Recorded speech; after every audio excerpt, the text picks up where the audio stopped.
தான் உங்களுக்கு எக்ஸாம் முடிஞ்சிருக்கு. நம்ம வந்து இப்பவே கொஞ்சம் மோட்டிவேட் பண்ணி உங்களை கூட்டு போனாதான் உங்களுக்கு வந்து ஈஸியா இருக்கும். சரியா? இல்லைன்னா நேரத்தே எக்ஸாம் முடிஞ்சிருக்கு, நம்ம வந்து நேரத்தே எக்ஸாம் முடிஞ்சிருக்கு, டெய்லி மார்னிங்ல இருந்து ஈவினிங் வர நைட் வர உட்காந்து படிச்சிருப்போம். ஒரு வாரம் ரெஸ்ட் எடுப்போமே, அந்த ஒரு வாரங்கிறது எக்ஸ்ட்ரா 3 days ஆகும், எக்ஸ்ட்ரா 2 days ஆகும், எக்ஸ்ட்ரா ஒன் டேஸ் ஆகும், அப்படியே 1 month போயிடும். சரியா? அந்த ஒரு மாசங்கிறது வந்து ரொம்ப வந்து கஷ்டம். சரியா? திடீர்னு அடுத்த மாசம் உங்களுக்கு பிசிக்கல் ஒரு 2 months கேப் இருக்கு, நீங்க ஒரு மாசம் வேஸ்ட் பண்ணிட்டீங்க, நாளைக்கு பாத்துக்கலாம் அப்படியே ஸ்கிப் பண்ணிக்கிட்டே இருந்தீங்க அப்படின்னா அந்த சின்ன சின்ன மிஸ்டேக்ஸ் உங்களோட எவ்வளவு கஷ்டப்பட்டு படிச்சிருப்பீங்க. எக்ஸாம்ல வந்து 70க்கு 68 67 மார்க் வச்சிருப்பீங்க. ஆனா பிசிக்கல்ல வந்து உங்களால 400 மீட்டர் 80 செகண்ட்குள்ள ஓட முடியல அப்படின்னா நீங்க வந்து இவ்வளவு தூரம் கஷ்டப்பட்டு படிச்சது வேஸ்ட். ரோப்பு ஏற முடியல, ரோப்பு வந்து உங்களால சிங்கிள் ஸ்டார் கூட டச் பண்ண முடியல அப்படின்னா நீங்க இவ்வளவு தூரம் கஷ்டப்பட்டது வேஸ்ட். சரி, அதே லாங் டேர்ம் வந்து உங்களால சிங்கிள் ஸ்டார் கூட தாண்ட முடியல அப்படின்னா வேஸ்ட். சரி, அதனால நீங்க முடிஞ்ச வரைக்கும் எக்ஸாம் வந்து பாதி கடல்ல தாண்டிட்டீங்க. சரியா? எக்ஸாம் வந்து நீங்க நல்ல மார்க்ஸ் ஸ்கோர் பண்ணிட்டீங்க. உங்களுக்கு தெரியும் நம்ம வந்து கண்டிப்பா 70க்கு ஒரு 65 போட்டுப்போம், 66 போட்டுப்போம், 67 போட்டுப்போம், 68 போட்டுருப்போம். பிசிக்கல் தான் அப்படின்னு பிசிக்கல லேட் பண்ணாதீங்க. சரியா? முடிஞ்ச அளவுக்கு லேட் பண்ணாம எவ்வளவு சீக்கிரமா நீங்க ஸ்டார்ட் பண்றீங்களோ அவ்வளவு சீக்கிரமா உங்களுக்கு வந்து ரிசல்ட் சீக்கிரமா கிடைக்கும். சரியா? அதனால வந்து பாதி கடலை தாண்டியாச்சு. அதுக்கடுத்து மீதி கடல்ல வந்து உங்களுக்கு வந்து பிசிக்கல் இருக்கு.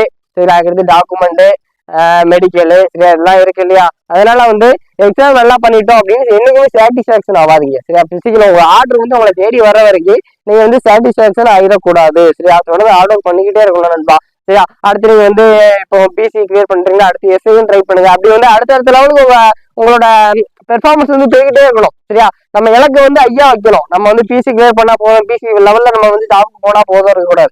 உங்கள இலக்கு வந்து சரி எஸ்ஐ டிஎஸ்பி அந்த அளவுக்கு பெருசா நீங்க வந்து டார்கெட் பெருசா வச்சாதான் நம்மளால அச்சீவ் பண்ண முடியும். சரியா? இலக்கே வந்து பெருசா வைக்க கூடாது. சரியா? அதனால முடிஞ்ச வரைக்கும் நீங்க வந்து கன்சிஸ்டன்ஸா ப்ராக்டிஸ் பண்ணுங்க. நம்ம கம்மி வீடியோஸ்ல வந்து 1000 பீரியட் எப்படி ரன்னிங் ஓடணும், 400 எப்படி ஓடணும், சரியா? அடுத்து உமன்ஸ் இருந்தீங்க அப்படின்னா 200 எப்படி ஓடணும், சரியா? அடுத்து லாங் ஜம்ப் எப்படி தாண்டணும், சரியா? ஹை ஜம்ப் எப்படி தாண்டணும், ரோப் எப்படி ஏறணும் அப்படின்னு கம்மி வீடியோஸ்லாம் நம்ம வீடியோ வந்து கண்டிப்பா அப்டேட் பண்ணிக்கிட்டே இருப்போம். நீங்களே நம்ம கூட தொடர்ந்து பயணிச்சிங்க அப்படின்னா உங்களுக்கு வந்து நல்ல ரிசல்ட் கிடைக்கும். சரியா? அதாவது என்னோட எக்ஸ்பெக்டேஷன் வந்து என்ன அப்படின்னா, நான் என்ன வச்சு 4 பேருக்கு வந்து பிசிக்கல் யூஸ்ஃபுல்லா இருக்கு. சரியா? ஒரு நாள் இது மட்டும் 70 செகண்ட்ஸ்க்குள்ள ஓடுறதுக்கோ, ரோப் ஏறுறதுக்கோ, லாங் ஜம்புக்கான இது யூஸ் பண்றதுக்கோ, லாங் ஜம்புக்கு ரோப் ஸ்டார் வாங்குறதுக்கோ எல்லாத்துக்குமே உங்களுக்கு என்ன வச்சு 4 பேருக்கு யூஸ்ஃபுல்லா இருக்கணும். ரொம்ப சந்தோஷம். சரியா? அதனால ஒரு 1 வீக் போட்டோம், 2 வீக்ஸ் போட்டோம், பிசிக்கல் டேட் வரட்டும், சரியா? பிசிக்கல் கட் ஆஃப் வரட்டும் அப்படின்னு நாட்களை வேஸ்ட் பண்ணாம முடிஞ்ச வரைக்கும் சீக்கிரமா உங்க பிசிக்கெல்லாம் ஸ்டார்ட் பண்ணுங்க. சரியா? நம்ம எடுத்த உடனே வந்து நம்ம 400 மீட்டர் 70 செகண்ட்ஸ்குள்ள ஓட முடியாது. இதெல்லாம் நம்ம லாங் ஜம்ப் வந்து 4.5 மீட்டர்லாம் தாண்டவே முடியாது. சரியா?